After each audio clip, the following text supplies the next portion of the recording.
Hello people, we are Tottenham TV, back here for another Tottenham update. And first up, we're going to be talking about that Chelsea game, which has been rescheduled now, as per John Cross, for Tuesday the 19th of May, 8:15 kickoff, which is 3 days after the FA Cup final.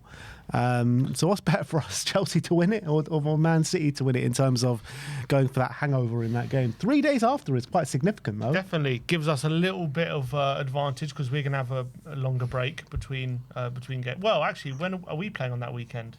I guess we are. No, we're not, because we're supposed to be playing Chelsea. Oh, yeah, what am I talking about? Yeah, so I think it's obviously good for us, isn't it? So what's better? I've seen Chelsea win FA Cups and then lose the next game. Because there's a hangover.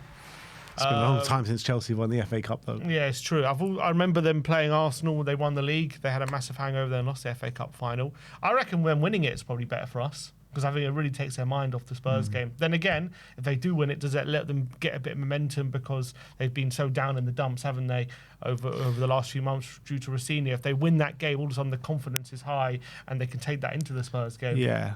Let's be real, though. The FA Cup's the last thing they have to play for. They're not going to finish in the Champions League this year. Do they see finishing Europa League or Conference League any sort of success this season?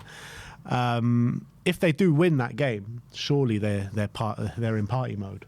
Well, what's the table at the moment? I think you can't rule it out. Yeah, I mean, Champions League top 5, yes, but you've got to remember 6th could very well be Champions League if Villa win the Europa League. So right now it's only 2 points, so they're still in that fight, very much so.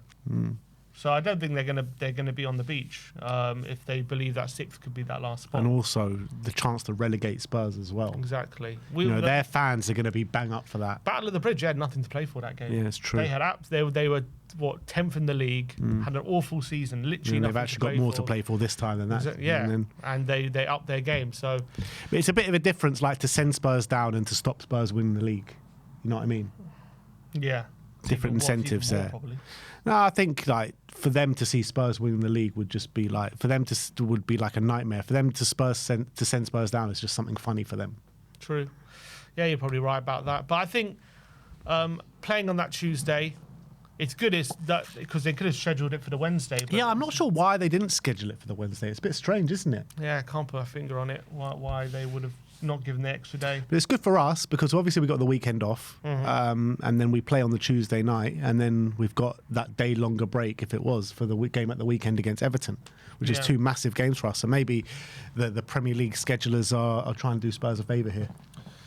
Yep, and hopefully we can take advantage of it, but I don't know if we'll be able to. We'll have to wait and see. Yeah, that's the £1 million question. But look, that is when it's going to be, Tuesday night at Stamford Bridge. Penultimate game of the season, last away game. It could be the last Premier League away game for a very long time. Let's hope not. But let's talk about this Randal Muani situation, because social media was set ablaze last night with some rumours that Randal Kolo Muani had picked up a hamstring injury. However, that does not seem to be the case, as Alistair Gold has he's given us the here we cold on the Muani injury, and he says no issue for Randal Kolo Muani. He's expected to be available to face Villa this weekend. Suggestions of a hamstring injury are believed to be wide off the mark. So who pick your corner? Is it? I think Matt Law. To be fair, Matt Law, Tom Barkley also confirmed. They're all coming out. Yeah. There is some suggestions that apparently Spurs tried to put this out just to try and remove the mole. I see. I think they found him. Maybe they found him. I wouldn't be surprised if that's true, to be honest, because they've been trying little different things. I think there was Anthony. He said, "Oh, we found the mole. We found the leak, and there's going to be no more leaked information." Well, I didn't really stop, did it? But I wouldn't be surprised if they're trying little things. Or to be honest, I would like for Spurs to start doing what Arteta does, and basically put out false information or kind of be very vague, and then surprise clubs come the lineups. Because I think too often, for sure, Tottenham ITKs or whatever are leaking information ahead of time, and all of a sudden there's a bit of disgruntlement within the club about the leaked information about maybe opponents getting a bit of a head start on our team selection. So I would like Tottenham to start pumping out some false information ahead of games, to be honest. That's what. So which one's the false information? Is he sending it to the question. ITKs, or is he sending it to Ali Gold and the reliable journalists? I mean, the fact that he went off at half-time, I know he wasn't playing well, but that would suggest maybe there was an injury. But I don't know if you saw, there was a video circulating of him jumping up and down when we scored and showing lots of passion. So looking at that, that would suggest he didn't look too injured in that video. So maybe, how do you pronounce it? Sizzy? I just say SZY. SZY. Did he get his wires crossed? Has he been fed false information? And it'll be interesting to see. Maybe he's right, and Ali Gold and all them lot are behind the game. Who knows? All will be revealed this weekend, won't it? All will be revealed. But who do you reckon's right? I think the journalists are right. I would hazard a guess, because multiple are coming out. I think if it was just Ali Gold or just one, I would say maybe could be SZY. But I think because you've got multiple there, I would say no chance. They've all got it wrong. But the question is, were you slightly happy with this news when you first found out he was injured, or were Look, I'm not going to be happy if any player gets injured. That's the reality, particularly in the situation that we're in. We do need every player that we got. However, I don't really want him to start, even with the injury crisis that we're in. I'd like to see him as maybe a sub coming on in the last 20 minutes of games, last 15 minutes to try and make an impact.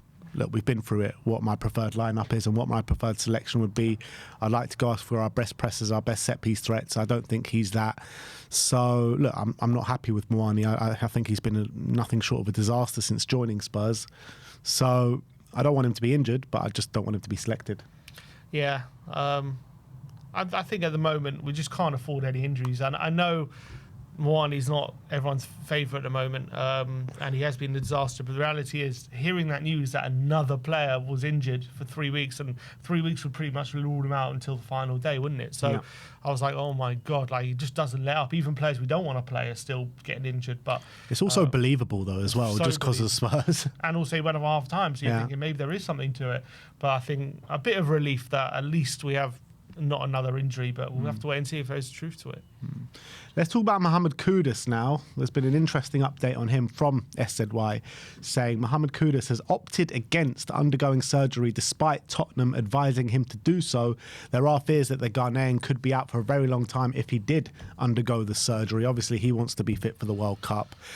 But is this kind of another element to the players not trusting the medical team at Spurs? Because we saw, Romero, when he came back from that injury, thanking the Argentinian staff and not the Spurs staff, and the Spurs staff definitely would have been looking after him at times during that period as well. And now Mohammed Kudus is opting against the advice of the medical team. Allegedly, because he's just got allegedly, yeah. Potentially SZY. So how much can you believe it? But to be fair, he's been very reliable on a lot of different topics over the season. So you can't just completely dismiss the suggestion that it's true. If it is true, I think from Kudus' point of view, obviously he's redone the groin injury, which last time he came back, it was a 3-month injury. He then redid it, and the report suggests it was going to be another 3 months. So he came back in, he's supposed to be back beginning of April.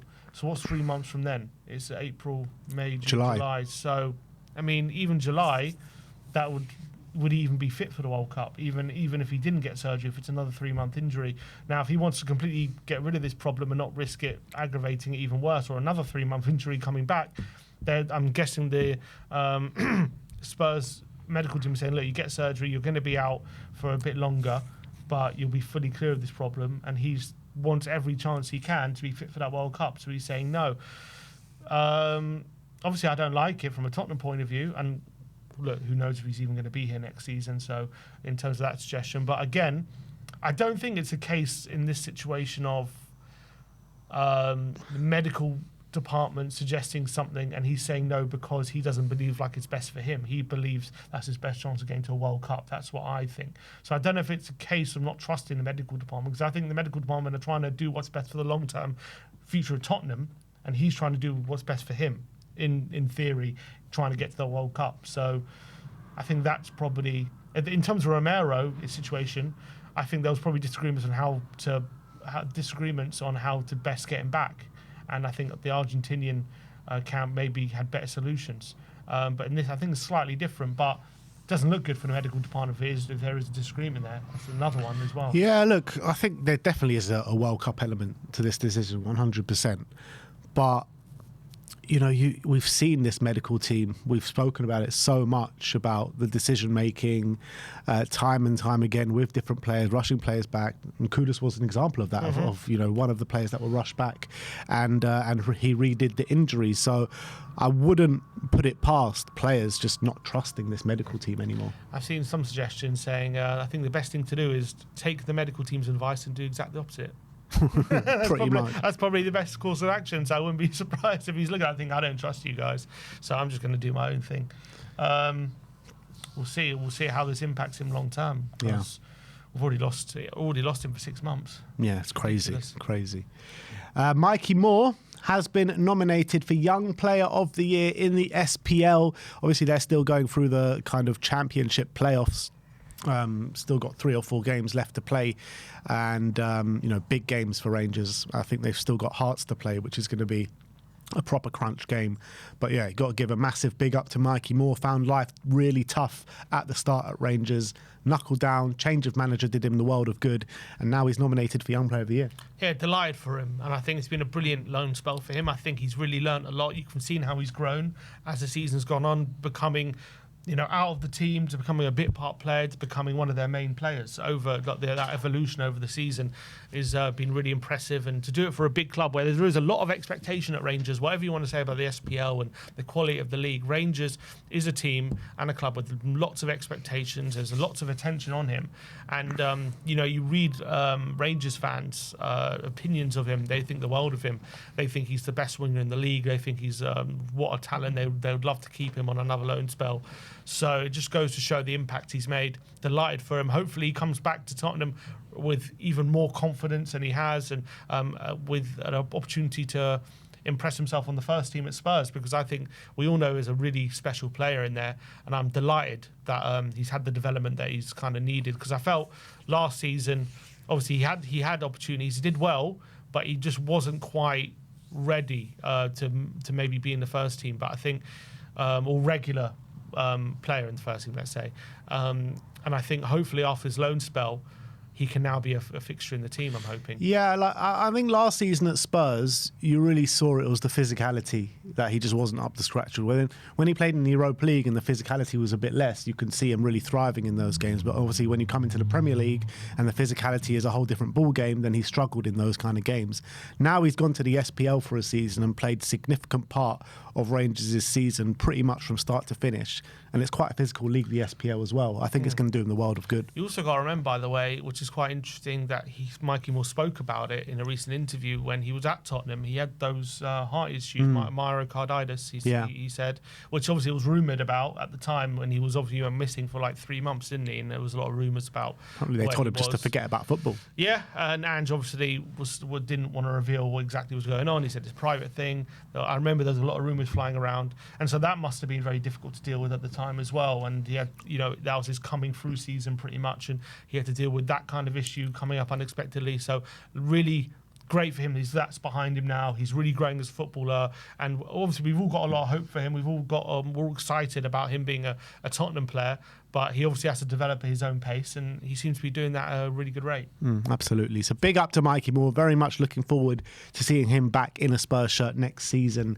And last but not least, let's talk about Luka Vuskovic, because he's also up for an award in the Bundesliga, and he's been nominated for Rookie of the Season, which is their version of Young Player of the Season. He's up against Michael Elise, so that is going to be some battle. But obviously Vuskovic has had a stunning season. He's been one of the standout performers. He got half-season player of the season there ahead of Harry Kane. Which is mad. And Harry Kane is favourite to win the Ballon d'Or right now, which is just nuts. So, it'll be interesting because Michael Elise has had an unbelievable season for Bayern Munich. So it's interesting who's going to win that. Yeah, I'll be shocked if Vuskovic gets ahead of him. But as you say, he was so highly rated halfway through the season that he was voted half player. Not that I've ever heard of that award before, but he won half player of the season. So what I think by and large, this loan spell just couldn't have gone any better, could it? It's been absolutely fantastic for him, his growth, his development. He's been not only the standout defender in his team, but one of the standout defenders in the league, which is, for in the Bundesliga, is phenomenal, absolutely phenomenal. And I know the Bundesliga maybe isn't quite the Premier League, but it's still a very high-class league with a lot of good teams in it. And it's no mean feat to do that at 19. His trajectory is, I've never seen a trajectory like it, to be honest, at this age. It's just, for a centre-back, it's absolutely phenomenal. And just couldn't be more excited for him. I know, and my fear is never seeing him in a Spurs shirt. That's my biggest fear with him, because he's that good. But sometimes when we've got these players out on loan and we're looking at the stats and the figures and everything, we're like, wow, what a player we have. And those stats that come through are always like defenders of under 21, or like judging him against other players of like his similar age. He's being judged against pretty much every centre-back in the Bundesliga, all ages. And I think that's so significant, man. What a player we have on our hands if we can keep him. And and it's amazing as well. Like, he's still scoring goals as well. He's still dominating in the air, even at 19 in the Bundesliga. I mean, who does that at that kind of age? It's crazy. I know. It's mad. So it'd be interesting to see if Mikey and Luka could win those individual awards come the end of the season. But that is your Tottenham update for today. Let me know your thoughts in the comment section below. Like, subscribe and comment. And as always, come on, you Spurs.